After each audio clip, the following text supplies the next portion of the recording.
नमस्कार दोस्तों, स्वागत करते हैं एक और नई वीडियो में। भोजपुरी की एक और फिल्म का शूटिंग कंप्लीट हुआ, जिस फिल्म का नाम है भाई बहन का बंटवारा। दोस्तों, बहुत ही जल्द यह फिल्म का फर्स्ट लुक भी आप सभी को देखने को मिलेगा और यह फिल्म की शूटिंग पूरी तरीका से कंप्लीट हो गया है। इस फिल्म के डायरेक्ट कर रहे हैं अजीत कुमार जी और फिल्म के कॉन्सेप्ट लिखे हैं पुष्पेंद्र सिंह मोनू जी और आकाश सिंह बिट्टू जी।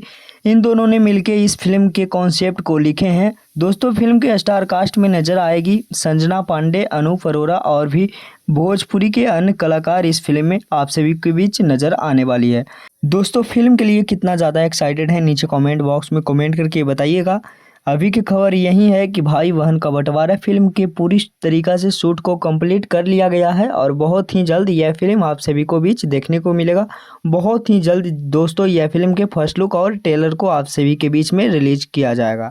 तो और नीचे कमेंट बॉक्स में कमेंट करके बताइए कि यह फिल्म के लिए एक्साइटेड कितना है। मिलते हैं किसी नेक्स्ट वीडियो में किसी नेक्स्ट खबरें के साथ। बने रहेगा हमारे चैनल पे ऐसे ही मज़ेदार खबरें के लिए। धन्यवाद।